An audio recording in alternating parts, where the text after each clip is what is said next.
Welcome back to The Local Show, a service of Gettys Federal Savings and Loan and Safe Harbor Wills and Trusts. The Local Show, featuring conversations with business owners, employees, and local business leaders about their successes, challenges, and reasons for doing business right here in Central New York. The Local Show, locally produced by Zoey Advertising. Now, here are your hosts, Tom and Steve. Here we are, and thank you for joining us. It's Tom and Steve on this Memorial Day weekend, and we have to say a special I love you, and thank you for being my wife for 30 years, Steve. I mean Kelly. Hey, Kelly. Congratulations. I think I've known you longer than your wife's known you. You have, yes. Okay. Yeah, because, I knew you. I wasn't married. Right, right. In fact, you were dating Judy probably at that time. Yeah, maybe even before that. Yeah, maybe before that. I started shooting weddings in 1980. Right, yeah. And we knew each other through the 80s. Photography, and then by the early 90s, I grew out of that, unlike some people. Well, let me tell you something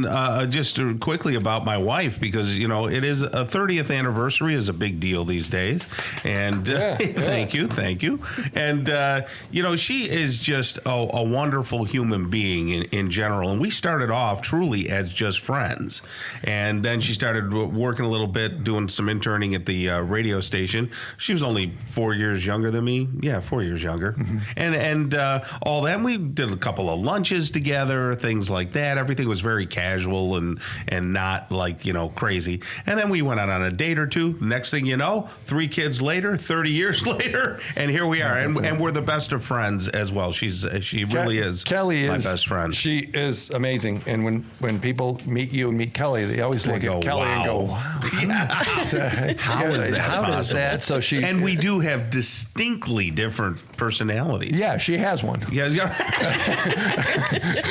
She's a caring, compassionate person, and I'm just me. Yep. And just as a side note, if you want to deal with that caring, compassionate individual, she is a realtor with the Scripper Group. Yes, she is. And if you want to list your home and have a conversation with somebody that is that genuinely really caring and very really good with numbers and calculating things and cost, that's Kelly over at. Awesome. Thank you, Steve. I had to do that for anniversary. And congratulations. Thank you. 30 years is It's good a milestone and a half. It's our pleasure right now to bring on Donna, and Stan is in the room. If you're watching the feed, the YouTube feed, you can see Stan. Yeah, now, are we going to blur his face out or his body? We don't have to. No. Okay, no. Well, we'll have him in full view. Stan. Yeah, right. But Donna's here with us. Donna, tell us about Syracuse Dog Fence. How did you get involved? What did you do before this? Well, I was an LPN for 20-something years. Okay. And Stan and I decided that, we didn't want to work for other people anymore. We wanted to be our own boss. Right. Okay. So we put a fence in for our own dog and decided that this was something that we could do part-time. Yeah. Just to make a little bit of extra money. And then it grew. And then what happened? Within a year's time, Stan went full-time, and then I went full-time after that. Yeah, wonderful. And 23 years later, here we are. Golly. And what is Syracuse Dog Fence? Well, what we do is we put in the electronic dog fencing to help contain dogs on their property safely and humanely. Gotcha. Well, you did that pretty well. Yeah. Thank you. That's a great explanation. That is a great explanation. And there are lots of companies that do those types of things. But when I look online, and because I've known you folks a long time, it seems like the vets from different places, there's a lot of folks that recommend you over maybe one of the national companies. Why is that? I think it's because, number one, Stan and I genuinely care about our clients and our dogs.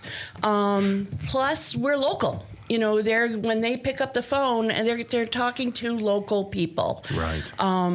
Stan has lived up here all his life. I moved up here from Long Island 37 years ago. I never knew you were from Long Island. I am a Long Island princess. When she gets tired, you can tell. Yes. When she gets tired, the coffee comes out. Yes, it does. And I go to the mall with the car. Because my daughter dates a kid from Long Island, from Islip, East Islip. Okay. I grew up a little bit east of that. Okay. Interesting. All right. So somebody says, oh, yeah, those things don't work. My dog's too tough. Yeah, we get a lot of that. I got a pit bull. I got a Rottweiler. You went right through it, and you know what? And they say my dog won't.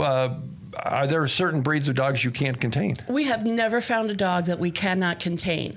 I will tell you that. That's a big statement. Yeah. A lot of it is because of the conditioning factor that we use to contain the dogs on the property. If you think about Pavlov's theory of association, when he dropped the food and rang the bell, the dog would learn that his food was coming and he'd start to salivate. Yes. Well, using that process, we teach the dogs that when they see the flags and they hear a sound and they feel a sensation, and then the action of us walking them away from those flags and that sensation teaches them that when that starts, they have to back away. Yeah. So it's kind of like when Kelly says fine, and she really means Tom walks away. Yes. They know. Exactly. Don't tread there now. Right. Or you get that look that says, or worse. But now, some people will say that if you have the fence in the front yard, right, and another dog is being walked, on the street, that your dog will just bolt right through that thing. Well, is that possible? It is, because in the beginning, because it's not a solid fence, first of all. Yes. Okay. Second of all, with the conditioning process, if it's early on in the session, yes, when the shock level is super low, and if you let the dog run unattached to a leash or something, right, he's going to go through. Okay, because his adrenaline level is high, those shock levels aren't enough to contain them. It is enough to teach them, but not contain them. After about a week of them being on leash and learning this process and increasing shock levels to the dog's personality and tendencies, we're able to drop the leach and test the dog and go over. So I don't know, 12 years ago. Yes. Yeah. I was wanting to keep Zoey in the yard. Right. And went on a quest. Yes. And had talked to the Nationals, talked to some different people, and went to one of the worst home shows in Syracuse. I went to one of the worst home shows in Syracuse that we won't name. Okay. Because then more people will hate us than hate us now. Right. But ended up talking to Donna and Stan, and it just made it was deliberate. It just had common sense. Yes, it made sense to do it in the way that you guys made it easy. Right. And Zoey did very well on the fence. Zoey did great, and because she didn't know anything, right? And so she would chase a squirrel and turn around. She'd chase a rabbit and turn around. So in her brain, don't go there. Right. Don't go to those places. And we never had issues. We had the front yard zoned and the backyard zoned, and it made it so, especially in the winter. It's like, I know what. Right. There she goes, and she'd do residence and shoot back in. Yep. And we live out in Fenner, which is wide open. The nature has learned to circle our property because we have 3 beagles on the system, and they run rampant on just under 2 acres.